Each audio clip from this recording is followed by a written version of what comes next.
Previously on Star Trek Bellerophon, you see her.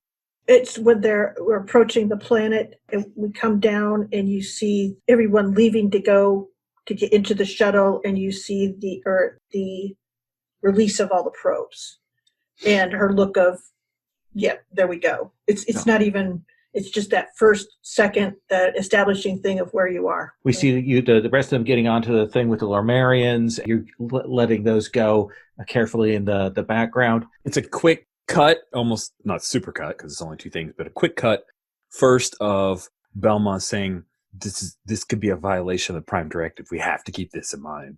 And then another bit of the rock that was about to fall that he jumps in and saves some of the Lemurians. So I think there's another brief quick cut, and it is Captain Zenit also talking about the Prime Directive and how we have to follow Order Number 1 and everything. And then it's a shot of Velas, like, in the Lemurian hospital, trying to save that Starfleet scientist, and calling the Lemurian over to be like, here, let me show you, help me with these techniques. I really need an extra pair of hands. No, not like that. Like this, the Starfleet way. I think we see a shot of the readouts of how the planet is about to, have its big catastrophe. And we do a cut to Zenith there with that scientist, the Federation scientist. He goes, did you promise these people we would save them all? Dun, dun, dun. And then Majel Barrett's voice comes over. And now the conclusion. We see Captain Zenit, and we kind of cut back and forth between you and your number 1. She says, I've confirmed with the Janus and Captain Ajax they are en route. I've also gotten confirmation from the Avicenna that they have diverted here. It's still going to be many days before they can reach here. I'll give you an ETA when we have it. I have been speaking with Professor Forak. He refuses to give a straight answer, but I've set him the task of trying to see if he can figure out a way to repolarize the transporters to possibly punch through the atmospheric disturbances so we can start using transporters to move some people aboard as they're necessary. Thank you, number 1. If the calculations you've given me are correct, Captain, I don't know how many people we're going to be able to get off of that planet. I understand. And there is that moment that she just goes, I have given Starfleet the base outlines of the situation and said that when we have confirmation on the details, we will follow up. Thank you, number 1. And, well, we will take as many as we can. Bellerophon out.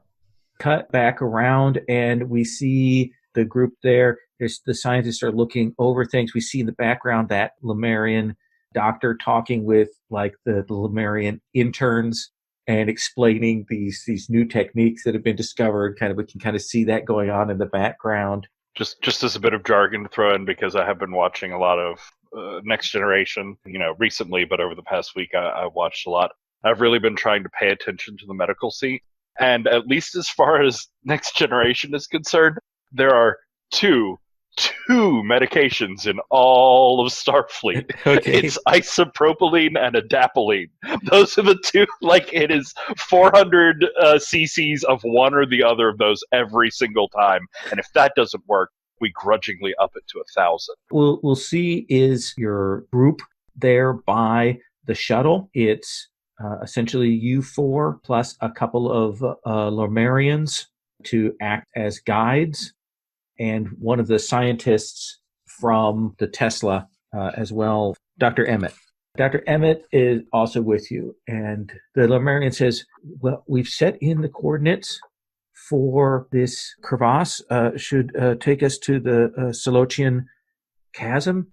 Do you think your shuttlecraft will be able to descend? It's wide enough, but there's a variety of strange energy signatures in there. Lieutenant Lario stops and says, what have you observed from these energy? And she'll pull that up on the display. There are a variety of gravimetric shifts going on there. It seems like a good deal of the disturbances that are generally happening, the energy fluctuations, are echoing down through that chasm as well. So It's going to be a tough flight. All right. And she goes, okay, so having some sense of that, and we know that it's tied to what's happening with the overall pattern, we should be able to use our macro patterns to give us some warning of when we're going to have reactions that the shuttle will have to deal with. I will start getting those programmed in. I'm going to use the AI computer models of the energy distortions to give us a sense of how those are moving and then timing. Then why don't you make a roll for me? So give me the technobabble on what it precisely is you do to get it so that the shuttlecraft is going to be able to compensate for these pressures here. I think that we're going to be using essentially a set of paradigms that we matched up that were part of the development of the Heisenberg subspace injector protocols. We'll bring those. They seem to be matching what's going on down there for some strange reason. Perhaps that will help us solve the problem. But we've put that pattern on top of it, and it's taken out a lot of the noise. So that gives us essentially an 85% chance to avoid most disturbance and destruction.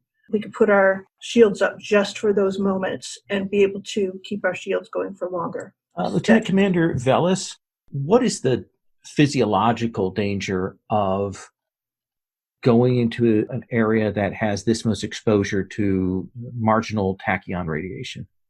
Obviously, it's the genetic drift component where all of our DNA sequences are just going to start breaking down and mutating in unexpected ways. Unraveling, yeah. How would you compensate for that? Well, I mean, obviously we need some sort of genetic resequencer field, making sure that we could tie it into the transport logs, because of course we have transporter logs of everybody's whatevers from recently, and we can make sure with constant monitoring that none of their DNA sequences are drifting to the left or, God forbid, the right.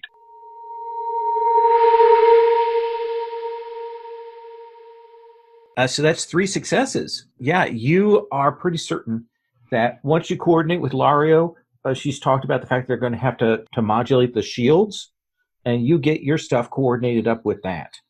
Captain Zenit, what is your task in the planning of all of this? Of the heading down to whatever's causing this? Yeah. Are you making plans? Are you setting things up? Are you trying to coordinate things? What are you trying to do? Yeah, I'm trying to coordinate things, and I'm also trying to gain as much of the information the Lemurians might have about this. All of their history and legends, that's my own individual thing, while at the same time making sure all of the little pieces and parts are coming together. Let's have you roll.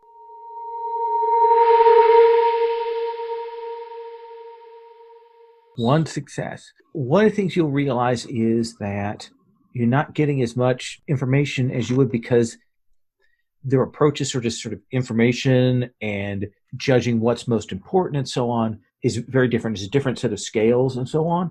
And realize that you don't have a good sense of their value system, and so you're having a hard time judging. There's clearly some information you're missing, but you're not sure what that is right yet. I think that we see the systems come up. We see the Lemurians getting on the shuttle, and they're like looking around with their big lemur eyes because this place is like nothing they've ever seen before. Probably they just kind of stop talking because they're just awed by the level of technology here. Dr. Emmett seems very pleased with this, whereas I imagine some of you are not looking as pleased by this turn of events. Captain, we're cleared to launch. Take us in. We will see that shot of the shuttle rising up, and we go a short distance, and then we'll see we've got the CG of the ship, of the shuttle, and then we see the map painting of the crevasse there, the chasm. We can see they've laid on some special effect, electrical things there, Faraday things that are crashing out from that. In the background, we maybe see a volcano exploding just to add on to the whole sense that the planet is going up. And we'll see you head in. Lieutenant Belmont, this is a difficulty 3 flight.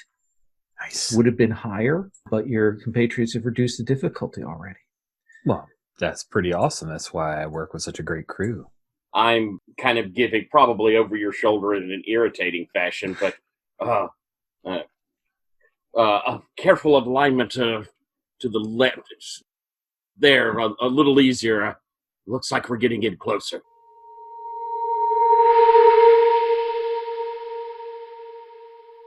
That's 4 successes out of 4 dice. We do see a thing where we see the ship going down. They do the ship transform through the crackle of that. You're used to this because when you were coming down, you got hit by the energy release.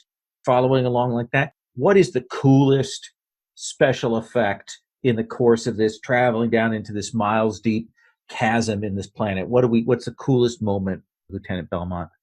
I think for the coolest moment is we have a little gotcha of some thing coming out of the crevice, like some kind of huge mouth that comes out, and we nimbly just zip around, and it closes and misses the entire, we weren't in that much. We were in danger. Yeah, it's just a thing came past. It's a little bit more of a shadow than anything. It's just a shadow, sir. It's fine. We will see the shuttle come down. There are the deflector arrays. We see the shaking inside the shuttle a couple of times there. And then, Lario, you will get a ping that you are half a kilometer from the bottom section of it, and there is some worked materials down at the bottom. Right now, given the energy fields and stuff, it's hard to tell at this distance, but there's definitely some kind of constructed structures down there. I will, of course, report that. We have some sort of construction down there, so this may be an artificially created situation, sir. Permission to drop our probes. They may not last very long, but we may get some more information. Lieutenant, let's only use one. We may find that we need the other, but yes, see what we can find out about these structures. This may mean that the Lemurians have been visited before the Federation. Exactly, sir. Right. I think you'll see her. They have the new sort of interface now, so you see her moving her hands around like this, and you see her swipe a model of the probe up. You see her do a circle, and the shields come up, and you see her kind of wipe her hand a different way, and the thing comes essentially up with a route charted, and then there's a release countdown. She hits the button. You will launch it off. You'll start to get some patterns here. Let's have you roll.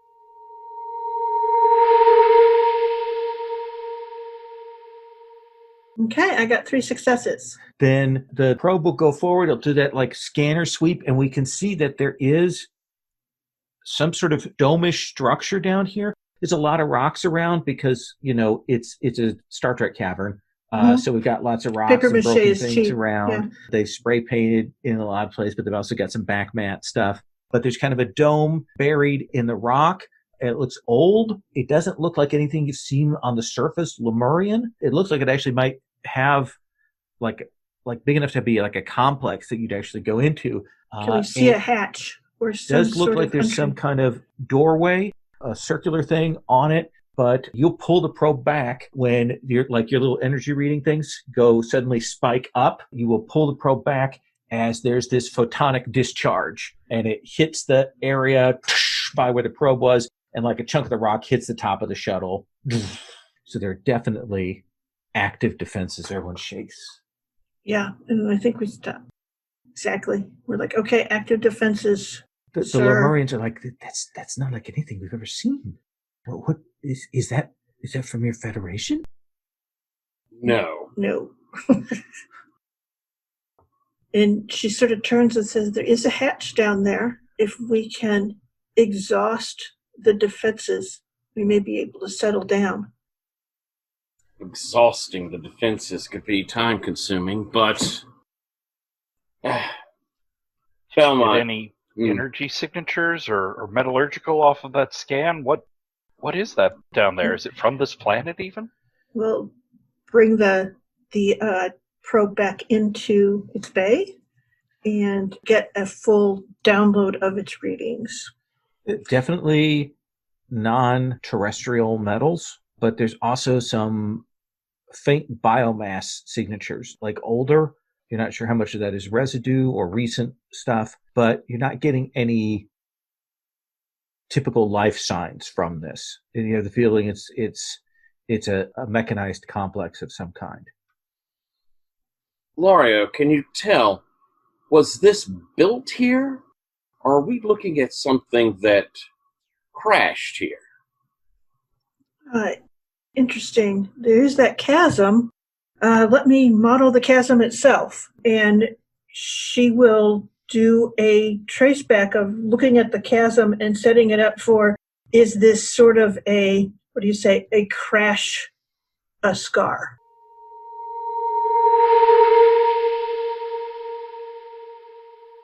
Got one success. Okay.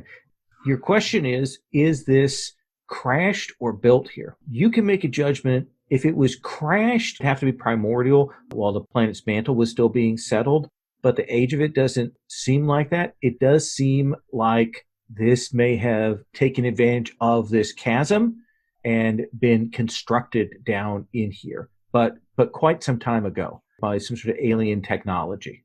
All right. No, it was definitely built in that place.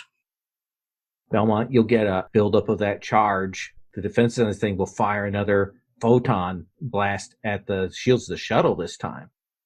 Like, it's clearly now decided that this is a hostile thing. You'll be that as it fires it off. But it took it a bit to get that next shot off. You don't know if it was calculating targets or building up a charge. Captain's shields are at 88%. Belmont, I know you went through fighter training at the academy. Do you think you can bait the tiger sufficiently that we wear this down? I can give it a try, sir. He says confidently. And Doctor, start running some analysis on what the readings are for these life forms. I don't want us walking into something, unexpected. I begin touching like all the lights. I think I'm running through like the standard Starfleet. Check this band, and then check these waves, and then check off this thing, and this none of this is working. And I need to just I need to hit these lights over here instead of these lights over here.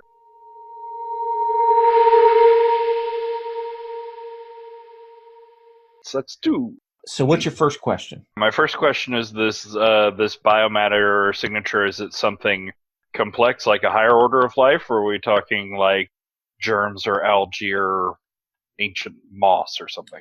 It's something in between. There is a chunk of biomass in there that has a relatively complex neurostructure to it, but it isn't mobile. It doesn't seem to have appendages, and you'll realize that while there seems to be mechanical, the base itself, there's definitely a biocomputer in there, which is an alternate technology, depending on what it is. The thing will strike you too. It's probably been recently 3D printed.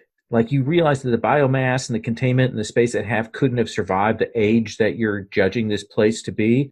And based on what you're seeing in terms of the new bindings and the proteins, it's probably like a 3D printer got turned on, some kind of a bioprinter, printed the working controls, and now that is active running this place.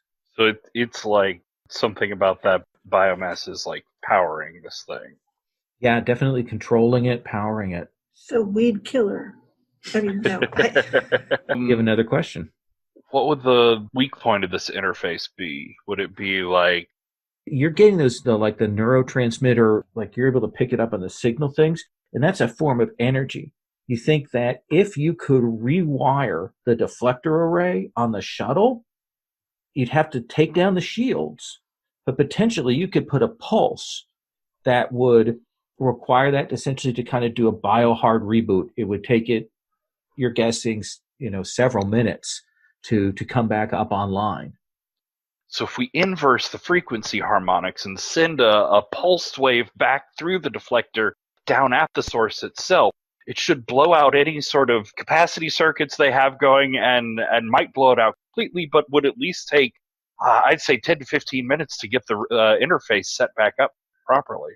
Stucklario jumps up from her seat and comes to look over at your screens. Oh my goodness. I've never seen anything like this. We just have to reroute power from these sections. Oh, you're right. I think. Okay. She looks at the captain. I think that we could do this, sir. We take the deflectors off. That means we have no shields. Dun, dun, dun. All right. Belmont, we need to get as much time as possible. As soon as that pulse goes off and you've gotten him firing, we drop deflectors and Lario, Savat, our lives are in your hands then. So I think we have one roll to do the engineering on this and one roll to actually fire that pulse. Belmont, how are you psyching yourself up for this as Lario? Captain's kind of watching over Lario's shoulder. They're getting this thing. She's down in the bottom part of the shuttle. See that kind of little drops of sweat there. It's another blast hits the ship. Shields are at 61%.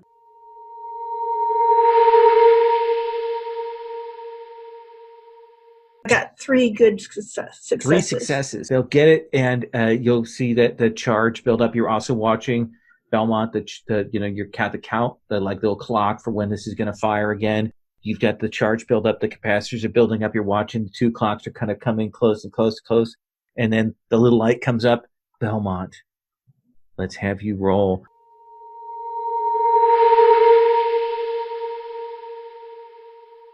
So it looks like I have 3 successes. Okay. It's a different fire effect for this specialty thing. What does the blast actually look like from this thing? Ooh, I think that the blast, it's like a totally different color, right? Maybe we go with something not on the blue-gray scale, but maybe, and red, of course, is bad. So we're good. Yellow. Maybe green. Yellow. I like it. Brilliantly yellow. A brilliant yellow comes off from the pulse. It will hit it, and we'll see that other, the charge up thing for it firing, you kind of go straight to 0. And Captain, you have a window to get your people up over to there. Do you want to make Shoot the hole, Belmont? Yeah. Yes, sir.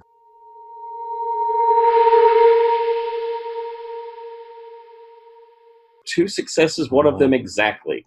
I think it will be, as you're moving over there, there is that moment when you see like a residual charge, and who do you push to safety, Captain Zenit, when that last little charge thing fires off?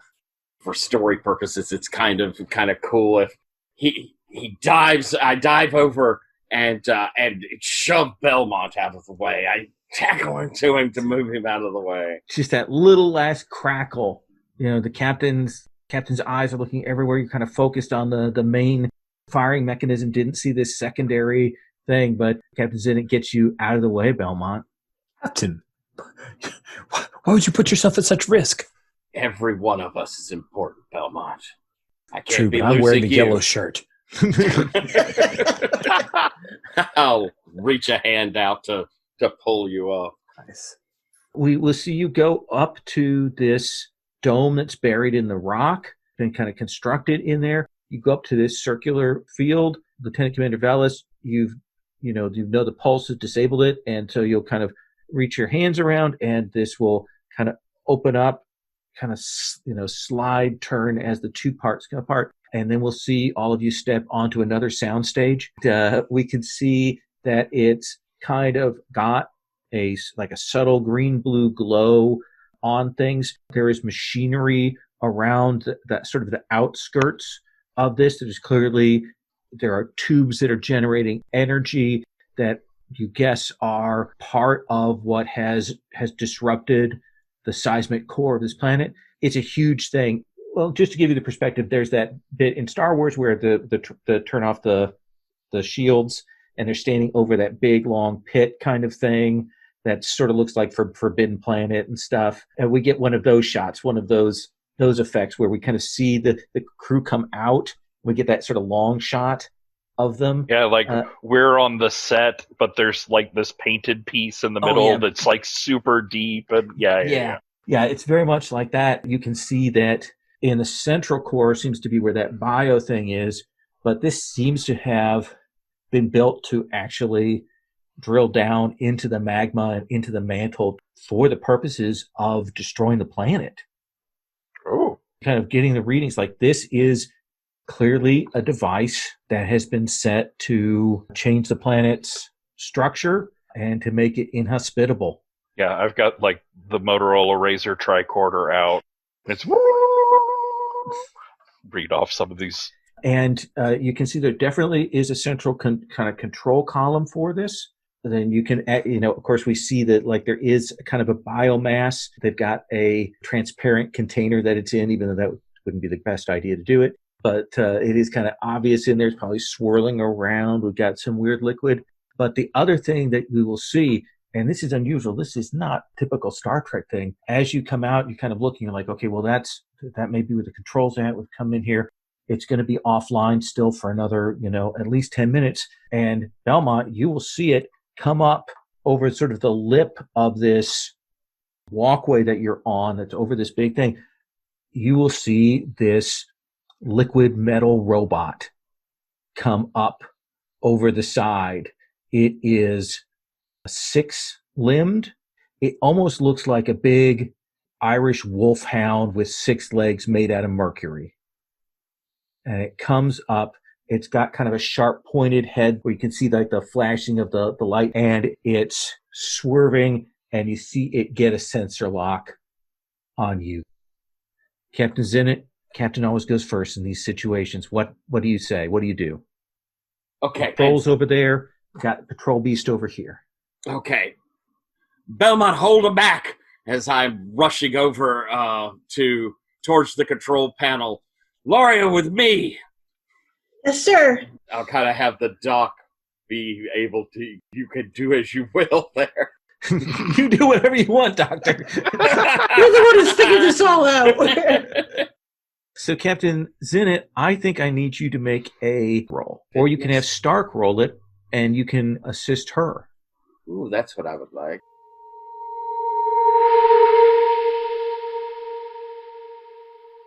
That's 3 successes. So, Captain Zenit, tell me what that looks like. What do we see on screen? We begin heading over as the troll beast has jumped up, and there's danger getting there that something must have tried to stop us or involved us in there. I think that as we get closer to as you start to move across this bridge thing, it actually starts moving.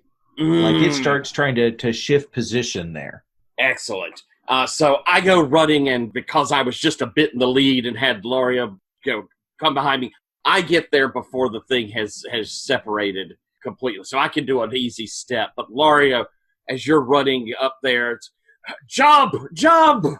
And I think that with your perfect timing and knowledge of physics, you're able to do the right jump as I reach out and grab and pull you over.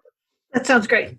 And it looks like a good jump. It's not a soundstage jump like they do on Star Trek where they, and then we cut and they've landed. So you mean they brought a stunt person in? Yes. Very good. Okay. With a distant shot. Yeah, from a distant shot. Let me have Belmont describe how he's going to work with this beast, and then I want to check where Velis is, and then I'm going to have resolve what Belmont does. So Belmont, you see this liquid metal panther, this beast coming up. What do you want to do? Phaser's out. Okay. They're running away, so I think I'm just doing the move back a few steps and then go ahead with hand phaser. I'm gonna shoot at the damn thing. Okay. It's my job. So kind of stand in place, take those shots. Valis, what are you doing while this is going on? I think I've broken the razor tricorder apart into 2 pieces again, and I have one up to my mouth, the other panning through some controls on the universal translator sort of subprograms. And as Velis is saying into this thing, and he's saying please, we're not here to harm you. We're not any threat to you. Please just stand down. This is a misunderstanding.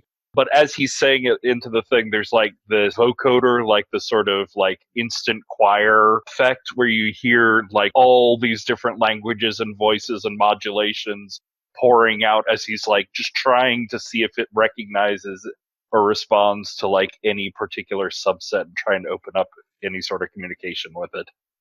Let's have you roll.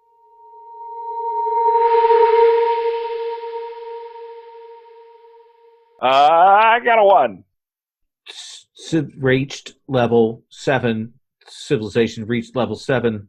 Threat assessed. Destruction advised. That's what you'll get. That's like you get that come back.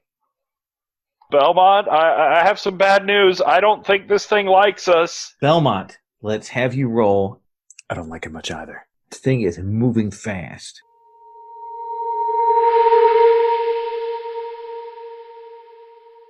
Okay, so we got a total of 5. I think, knock it back to buy time for us to GTFO. I don't have to kill these things. Yeah. I'm trying to protect my people. I think the way Velas helps out is that, like, while this thing is being hyper fast and, like, being everywhere all over Belmont, he's just, like, hitting the language, like, on that thing that it responded in, and he's just yelling out things like, enemy approaching from behind, watch out, landmines, just all this distracting babble that like half of it is getting through the language filter. And there is that moment where it kind of takes that pause and you'll like hit it just where the middle leg hits the body and it will catch it. And it's certainly taken some damage from the phaser, but it was still coming, and you'll throw it back and you'll get some breathing room as the two of you fall back from this thing, and it's kind of shaking itself to come, and you see it like extend these like claws and starts running along the wall. Let's come back to Lario and Zenit. You're at this. Captain, it can run on the walls. Please be advised. We see this pulsing of the light of this control thing. You can see that it is continuing its operation to disrupt the planet. What do you want to do? Captain, I know that it's drilling. It's meant to break the mantle and cause destruction that way, but as a sort of controlled thing, if we could make it drill and keep drilling, it would actually not have any effect other than probably a single earthquake, and it would destroy itself. I think your theory will apply that you definitely could shut it down or limit its effect right now. Okay. We've got to stop it, Lario. And is there going to be long-term effects? Is this something that's reversible? This thing is designed to destroy this planet. We either destroy it or we incapacitate it so that whatever it is, this living material can't regrow and pick up its duty again. What you will be able to tell is the damage has been done to this planet. Right. That's not reversible right now. The question right now is how much time you can gain. Right. Lario, if we can keep this thing from continuing, we should have enough time to evacuate this planet. We've got to buy them the weeks they need. All right. What is the trick that you're going to try to sabotage this piece of alien technology? We know it has a bioenergy source, and we know that it is doing its drill down thing. Is it a laser drill? Or now imagine what we're seeing is like pulses coming from up here that go down into there, and then there's another shake, and then another wave of pulse goes down. All right, Lario, can we cause a feedback that destroys this station? Yes. Let's get on it, and then I'll look back over towards our friends. Run! We see that in the background a bit. And then we have to get back to the ship. What are the Lemurians? Were they smart enough to stay on the shuttle? You probably ordered them to stay on the shuttle. Yeah. Okay. I think because it will amplify the stakes, we do see Dr. Emmett has come out. Of course. And he's like looking at this, and he's like, oh, look at, he's like fascinated by this. And I think that's probably going to buy you a little more time as we see that Panther thing coming at him. Lario's in it. This is going to be an engineering check. Okay.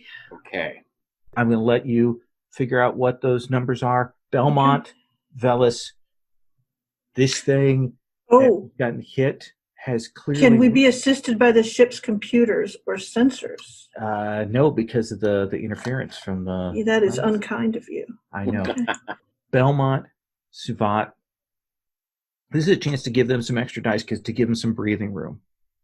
Okay. Tell me how the two of you are keeping this thing from getting over to them, because clearly as soon as they start like messing with the central thing, you see this thing comes to a stop and starts moving like it wants to get over there and get in the middle of them. How do you two keep that from happening? The landscape is running along the walls. Are we in some kind of like cavern? Yeah, imagine. So let's imagine here for a second. Let's go to where we turn you go out and the platform. Imagine that they're on the thing that's in the center with where the tractor beam controls would be. Mm-hmm. And they're working on the engines, and there's some platforms that go out to that. Otherwise, there's this big sort of chasm below, and there's walkways around the outside. Okay. That maybe 6-7 feet wide that are kind of walk-arounds. And that's where you've been kind of chasing this thing back. And now, rather than just staying on the walkway, it's going up, climbing onto the walls, and it's going to try and like run, leap, and maybe go across on the platform to get over to them. Okay. So what Belmont is, his intentions are, that Suvat can of course see, is he's trying to lead this thing, and he wants to fire at the wall ahead of wherever it's going to land, so that it will lose its balance and hopefully fall and buy them some time. Absolutely. Suvat, how are you assisting? So I think like Belmont he starts sort of firing, and he gets some good shots off. And I'm like, hey, just let me see that phaser for just a minute, if I can just tweak its pattern. And I've been, obviously this thing like doesn't have any sensory organs. It's all like sensors and artificial sight.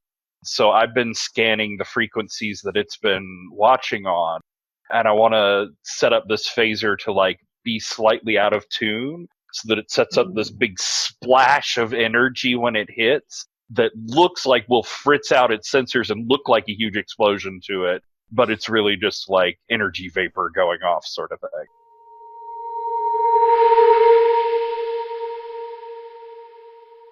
So 3 successes. We see Velis, probably a little bit of that kind of maybe wrestling for the phaser for a second when you get that tuned up there. No, just let me, I just need to tweak this. And it'll go off, and Belmont, you kind of land it, and as this thing is, we see it do that thing, and then you hit that, and it'll bounce, kind of explosion. We'll see the shock wave, and we'll see it, and we'll see it in down, of course, like in Star Wars, bounces off the electricals, hitting it as it falls down the chasm, bouncing all the way down there. Zenit and Lario, let's have you roll.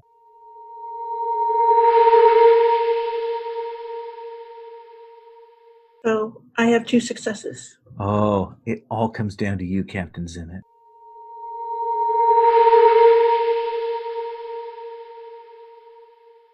Holy moly! I think that you see Lario and I, working our way around the central column, has kind of looked back and just, without even speaking, just we know each other so well, just kind of a nod. Yeah, we've got it. As we begin running back, and of course, the platform bridgey thing had moved. So it's, I think that rather than withdrawing, they are doing kind of like a level shift. Mm-hmm. And so as we get to where that is, we have to run around to where the one that's below us is on its way up. So we have to do a kind of leap across to the one down below. And as we're running, it's lifting up until as we get to the end, we can jump across to where our comrades are. We've got to go. See that? We see all that feedback starting to come up there. We can hear the howling of that. You can actually see more of those silver things coming up the side, but the energy is hitting them now. Velis, you're kind of pushing people along. You're always at the back. You're always pushing people in front of you, right, Velis? Yeah. Probably that, you're glad you don't have hair because it would be singed by the forces that are coming along here. We get out into the other thing. The crew is dropping rocks down, around you as you're running. They're shaking the camera. You'll rush, get into the shuttlecraft. Belmont, tell me how you make the sweet shuttlecraft launch up and out of this thing. How do you punch it? Ooh, I think it's a thing where he pulses the repulsor lift. I know that's Star Wars, but it's in That's my okay. brain. And we start to fall back, but he's angling things, and then we just thrust up and out. Yeah, get that pot. We see the plot on the graph. You wait for it, and then you kick it and launch. You'll hit the impulse drive. You're not supposed to use it really in atmosphere like this, especially not in a cavern. But you will launch, and we'll cut to outside. We can see the background. We see the explosions, and then as the ship comes up out of the thing, and then there's a. We can see there's still that crackling in the atmosphere, but as this explosion comes out of that chasm, we can see that the clouds and the electrics that have been hitting, they're diminishing, like they're settling down. It's still going, but you have definitely delayed this. Did we get the scientist? Oh yeah. Yeah. He didn't. He was going to be if you didn't roll well enough, I was going to sacrifice him for an extra success. So I think that you grabbed him along. He's still like, oh, but wait, but all of that knowledge, as you dragged him into the shuttle. Let's cut. We see 3 ships in orbit. We can see the Bellerophon. We can see the science ship, the Janus, and we can see the personnel crew. Colony transport, the Avicenna, are in orbit, and we'll probably cut to a shot of one of these transporter rooms where they're beaming some of the Lemurians up, and you've got people directing them to different areas. Captain's in it. Tell me what we see of you in this whole mess of things. Like, we're probably not like getting dialogue. We're probably getting that sort of overview of that. What do we see? I think we see kind of the people moving and all, and we kind of do a camera with Lemurians moving and all the activity going on as we come through, and we could get this just view in of the ready room as Zenit is there, hands behind his back in front of one of the screens, and we see incoming call and the big Federation Starfleet symbol on the screen. We'll get a flash of Admiral Kerensky up on the screen for just a moment before we cut away. Lieutenant Commander Velas.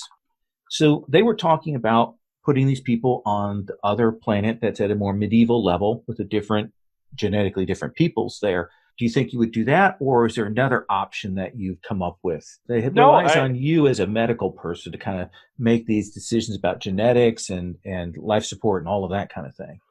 And they're like different branches of the same species, the 2 different planets, yes? They've described themselves as, no, our peoples are completely different, but when you get there, no, they're yes, pretty but clearly. I'm using science. So what's science say? Yes, science says that yes, they're very different now, but originally they came from the same genetic root. And so in the future, they can be from the same genetic set too. Then yeah, I think I'm there working with that the same doctor from the emergency room down on the planet, but we're working through and going like figuring out vaccine panels and some like genetic editing alterations that we're going to have to make for the different like atmospheric levels of this planet, and to make sure that you're fully compatible with there's strange minerals in the plants and that sort of thing. But coming up with the sort of tolerance medicines that this first generation or 2 will need to readjust to a different planet. I imagine the background would kind of see some scans of the planet to see where the actual distribution of population is on that planet. You can find that there are certain areas that are far enough isolated that have more primitive settlements that allow you to not necessarily interfere with the civilization existing. You see that? And actually on one of the screens in amongst there, it's just like, all these things that are working with all these different genetic profiles and everything. And then there's one screen that just has like a progress bar, and it's says something about like rendering from multiple scan points, and you just see sort of like half recreated and half fuzzed out, but that central pod in the whatever it was that had the like biological sample in it, where he's like trying to recreate whatever information he can about that. Belmont, what do we see of you in this whole operation, in the chaos of all of this? I think Belmont is back to his ways of like checking security protocols, making sure that people are coded correctly, directing traffic. That's it. It's like everybody else has these high science ideals. He's just low level, making sure that the Lemurians are going the right way and the dangerous ones are tracked. We see you in 10 forward grabbing a couple of Lemurians who aren't supposed to be there, hauling them out, the bartender kind of shakes their head. And Yes. We see you moving them along. What about for you, Laria? What do we see you doing? I think you see that she is in a team with some other people from the Bellerophon. They have a shuttle, and they have scanned the planet, and they have found the bomb that's on this planet as well. And they are going in to switch it off. Yeah, you'll be able to determine that there are some scanner things here set to scan the planet for a certain level of civilization. You can disable that, and you can determine that it sends a confirmation signal out somewhere into the Shackleton expanse. Okay. Get as much information about that as possible. Yeah. Unfortunately, the expanse is such a chaotic area of weird gravimetics. It's almost impossible to trace that back, but it does tell you that somewhere out there are people that are doing this. Mm-hmm. And I think we come back to Captain Zenit with Kerensky, just her Starfleet out. Okay. And we see you sit down at the desk, and it'll take you a second, but you'll realize that there's someone in your ready room with you. I look. And you will see this woman who's kind of fuzzy, like a not great hologram. And she says, that was a whole series of violations of the Prime Directive. The Prime Directive states that we cannot change the natural progression of a civilization. However, this was something brought on them by another, more advanced civilization. We were simply stopping what had already been done. So these life forms that had already been created and changes were made to them, you allowed them to continue in the correct progression then? Do I know who this is? Not exactly, because we haven't seen her on screen yet. But she says, all right, I think I can work with you, Captain. I'm glad to hear it. Ricia Prax, the computer, reporting for duty. Nice. And that's where we'll cut for episode 1.